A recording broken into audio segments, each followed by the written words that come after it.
قرآن مجید نے بار بار ہمیں تقوی اختیار کرنے کی تلقین کی، متقی بن جاؤ، قرآن ہدایت متقیوں کے لیے ہے، تقوی والے ہی فلاح پانے والے ہیں، اہل ایمان تقوی کی دولت سے مالا مال ہوتے ہیں، وہ لوگ جو اللہ کے ولی قرار پائے ان کا بھی وصف بیان کیا، الذین آمنوا وکانوا یتقون، کہ اولیاء اللہ وہ ہیں کہ جو ایمان اور تقوی کی دولت سے مالا مال ہیں۔ تو یہ تقوی بار بار اختیار کرنے کی تلقین کی گئی، تو یہ تقوی آخر ہے کیا جس کا اس قدر حکم دیا گیا، تاکید ارشاد کی گئی؟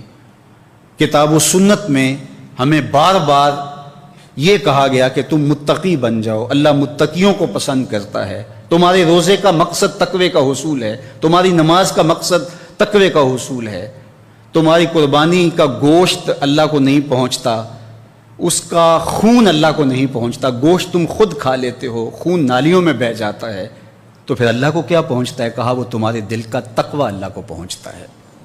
تو اتقاء کی دولت تم اختیار کر لو اگر تقوی نہیں ہے۔ اور ایک مقام پہ فرمایا کہ بہتر لباس تقوی کا لباس ہے، کہیں فرمایا کہ تم زاد راہ اگر لینا چاہتے ہو تو وہ تقوی کی زاد راہ اختیار کرو۔ تو آخر تقوی ہے کیا کہ جس کے لیے اس قدر تاکید ارشاد فرمائی گئی؟ تو علماء نے کہا کہ جہاں تمہارا رب تمہیں دیکھنا چاہتا ہے وہاں تم پائے جاؤ، اور جہاں تمہیں نہیں دیکھنا چاہتا تم وہاں نہ پائے جاؤ، یہ تقوی ہے۔ حضرت ابو ہریرہ رضی اللہ تعالیٰ عنہ سے مروی ہے، ان سے پوچھا گیا کہ حضرت آپ بتائیے قرآن میں جو بار بار تقوی کی تلقین کی گئی ہے یہ تقوی ہے کیا؟ تو فرمایا کبھی تم ایسی وادی سے گزرے ہو جہاں خاردار جھاڑیاں ہوں؟ تو کہا ہاں کئی بار اتفاق ہوا اس کا۔ تو کہا پھر تم کیسے گزرتے ہو؟ کہا کپڑے سمیٹ لیتا ہوں، بچ بچ کے گزرتا ہوں، کوئی کانٹا میرے دامن سے الجھ نہ جائے اور میرا لباس تار تار نہ ہو جائے۔ تو حضرت ابو ہریرہ رضی اللہ تعالیٰ عنہ نے فرمایا ذاک هو التقیٰ، یہی تو تقوی ہے کہ دنیا میں اس طرح زندگی بسر کرو کہ گناہوں سے کہیں آلودہ نہ ہو جاؤ۔ صوفیاء نے کتنی خوبصورت بات کہی کہ دنیا میں ایسے رہو جس طرح کشتی پانی میں رہتی ہے، پانی میں رہتی ہے لیکن پانی کو اپنے اندر نہیں آنے دیتی۔ تم پانی میں رہو، کشتی پانی میں رہے تو خیر ہے، لیکن اگر پانی کشتی میں آ گیا تو کشتی ڈوب جائے گی۔ کہا تم دنیا میں رہو تو خیر ہے، لیکن اگر دنیا تمہارے اندر اتر گئی تو پھر سب کچھ لٹ گیا۔ من نظر الی الدنیا نظر الحب اخرج اللہ تعالی من قلبہ نور الیقین والزہد۔ حضرت امام ابو نعیم الاصفہانی کہتے ہیں جس نے دنیا کو محبت کی نظر سے دیکھا اللہ اس کے دل سے زہد اور تقوی کے نور کو کھینچ لیتا ہے، اس کا اندر اجڑ جاتا ہے جو دنیا کو اپنا اوڑھنا بچھونا بنا لیتا ہے۔ اس لیے باہو نے کہا تھا نا کہ ادی لانت دنیا اتے پوری دنیا داراں ہو۔ تو دنیا ہے کیا؟ کیا یہ کاروبار کرنا دنیا ہے؟ مال و متاع دنیا ہے؟ بیوی بچے دنیا ہیں؟ دنیا کیا ہے؟ رومی علیہ رحمہ قلم توڑ دیا، چیس دنیا از خدا غافل بدن۔ دنیا کیا ہے؟ خدا سے غافل ہو جانے کا نام دنیا ہے۔ وہ چاہے ممبر پہ بیٹھ کے غافل ہو یا دکان پہ بیٹھ کے غافل ہو۔ حضرت شاہ نقشبند بخاری علیہ رحمہ فرماتے ہیں کہ میں نے ایک شخص کو کعبۃ اللہ کا طواف کرتے دیکھا اور وہ اس کا دل یاد الہی سے غافل تھا، اور ایک شخص کو میں نے منام میں لاکھوں دراہم کا کاروبار کرتے دیکھا اور اس کا دل ایک لمحے کے لیے بھی خدا کی یاد سے غافل نہیں تھا۔ تو دل کا مالک سے جڑ جانا یہ تقوی ہے۔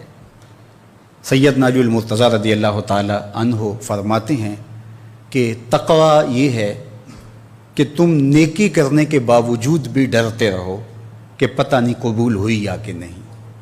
بعض اوقات کوئی نیکی ہو جاتی ہے تو عجب پیدا ہو جاتا ہے، پہلے تو شیطان نیکی کرنے نہیں دیتا، نیکی کر رہا ہوتا ہے تو ریا پیدا ہوتا ہے، اور جب کر چکتا ہے ریا کے بغیر تو پھر عجب اس کو لگ رہا ہوتا ہے کہ میں نے یہ نیکی کی ہے۔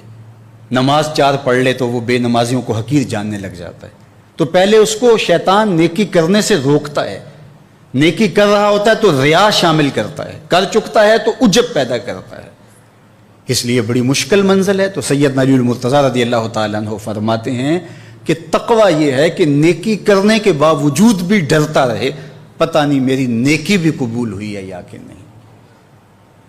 بعض کا ایسا ہوتا ہے کہ انسان بڑے مرتبے تک پہنچا ہوتا ہے، لیکن اس کا عجب، اس کی ریاکاری اور اس کا کوئی زبان سے بولا ہوا لفظ اس کی ساری کمائی برباد کر دیتا ہے۔ بلعم بن باورا بنی اسرائیل کا مستجاب الدعوات ولی تھا۔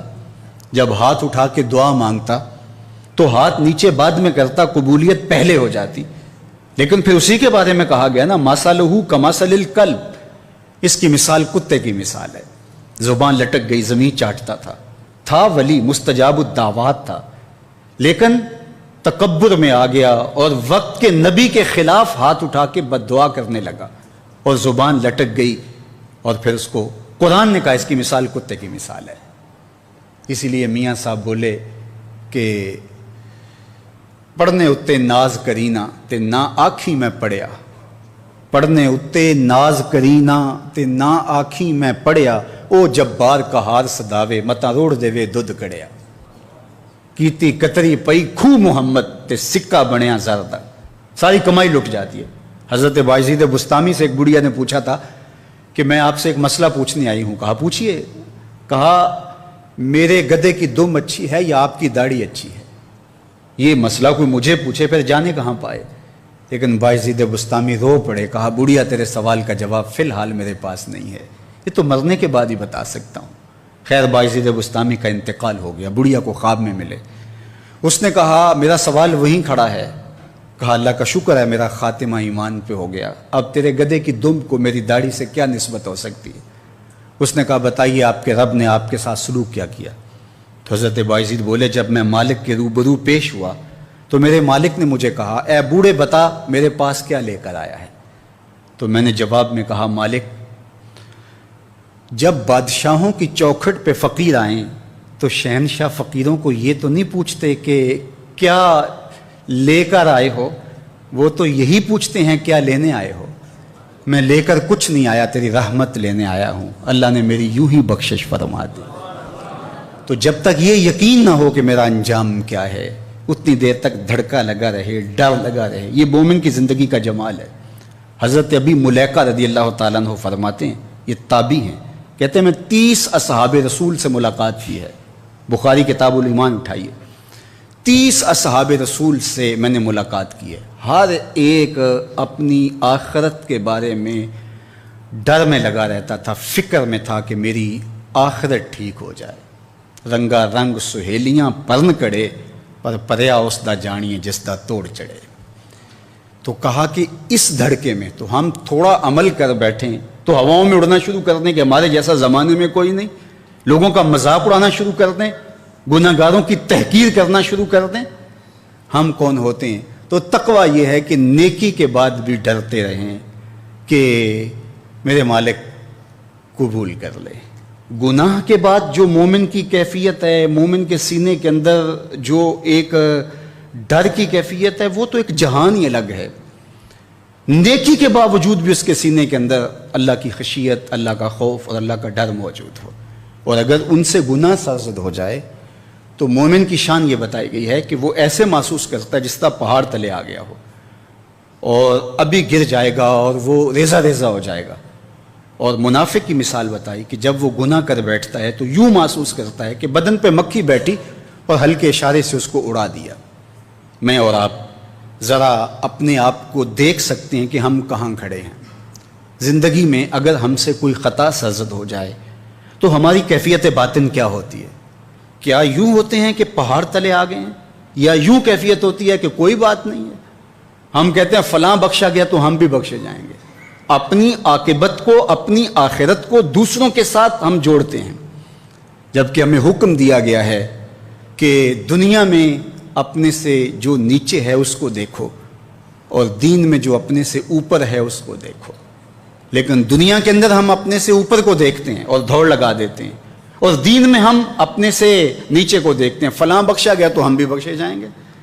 مومن کی یہ شان نہیں ہے، گناہ کر بیٹھتا ہے تو یوں محسوس کرتا ہے پہاڑ تلے آ گئے۔